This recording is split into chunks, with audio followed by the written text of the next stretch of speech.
Nuclear bomb का भी दंश झेल रहा है। बलूचिस्तान न्यूक्लियर टेस्टिंग की वजह से वहां पर बलूचिस्तान का चांगी बर्बाद है। लाखों बलूच आज भी गंभीर बीमारी से परेशान हैं। लाखों बलूच बलूचिस्तान से पलायन कर रहे हैं। आज के दिन पाकिस्तान ने न्यूक्लियर टेस्ट भी किया था, इसको हमें भूलना नहीं होगा। और चांगी की बात हम कर रहे हैं जहां पर पानी जहरीला है, मवेशी मरते हैं। चांगी और रास्को पहाड़ों पर 5 टेस्ट किए थे पाकिस्तान ने, और इस टेस्टिंग की वजह से पहाड़ का बड़ा हिस्सा सफेद हो गया था। आज के दिन पाकिस्तान ने बलूचिस्तान में न्यूक्लियर टेस्ट किया था। 28 मई 1998 को बलूच ब्लैक डे मनाते हैं। बलूचों ने यूएन से मांग की है कि पाकिस्तान से एटॉमिक वेपन्स वापस ले लिए जाएं। मई को बलूचिस्तान की सरजमीन धमाका हुआ था। इसके मुज़र असरात अभी तक पाए जा रहे हैं।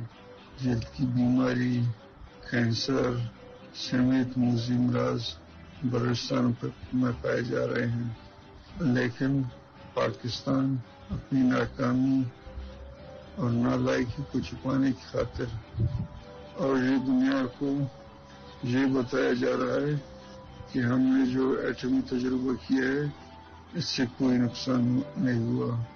हालांकि वहाँ के जानवर, भेड़, बकरियां, ऊँट और फसलें बहुत मुतासर हो चुकी हैं।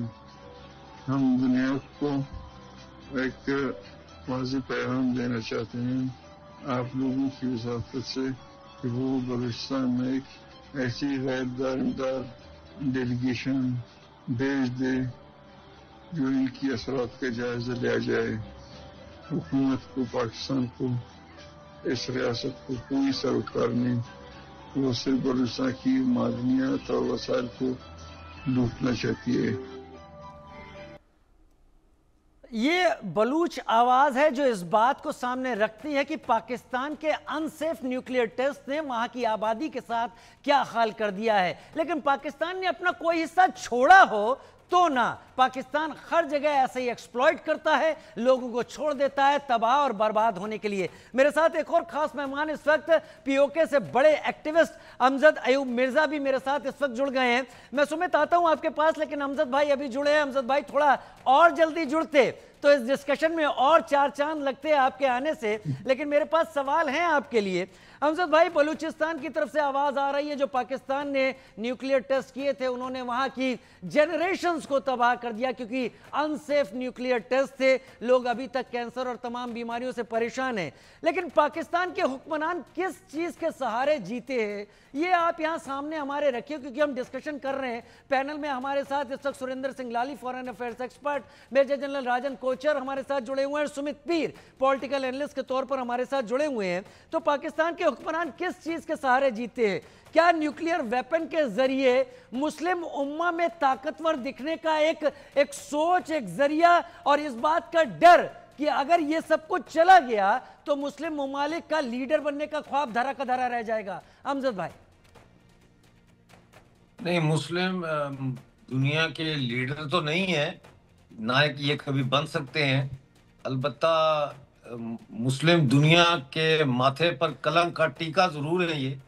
और जहां तक ताल्लुक है कि ये किस तरह जीते हैं, किस चीज पे जीते हैं, ये घास पे जीते हैं। इनके जो प्राइम मिनिस्टर थे जुल्फिकार अली भुट्टो, उन्होंने कहा था कि हम एटम बम बनाएंगे चाहे हमें घास खानी पड़े। तो अब घास खा रही है इनकी कौम।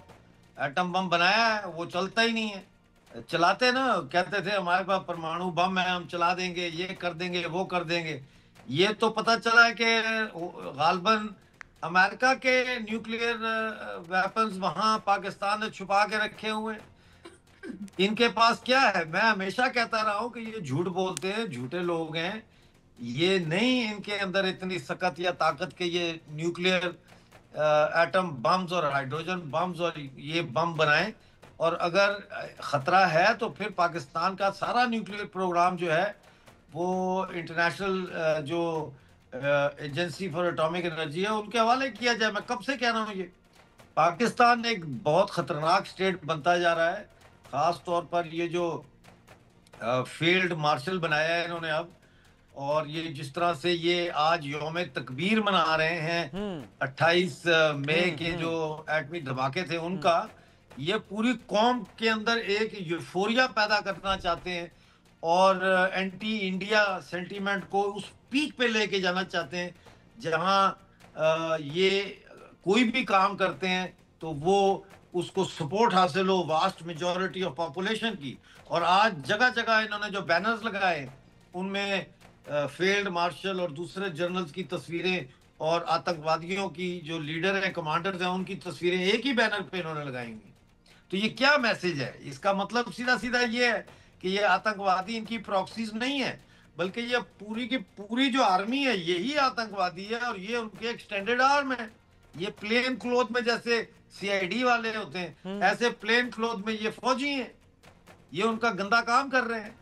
तो पाकिस्तान का जो दुनिया अंधी है, दुनिया अंधी नहीं है, लेकिन दुनिया ने अपना मुंह दूसरी तरफ कर लिया है, क्योंकि वो चाहते हैं कि पाकिस्तान कायम रहे ताकि हिंदुस्तान को यहाँ से बॉर्डर किया जाए, हिंदुस्तान की जो रफ्तार है उसको सुस्त किया जाए। चाइना इस वक्त 5.2 के लगभग ग्रोथ रेट है और इंडिया जो है वो 7% से भी ज्यादा ग्रोथ रेट है। इस वक्त दुनिया में हाईएस्ट ग्रोथ रेट जो है वो इंडिया की है।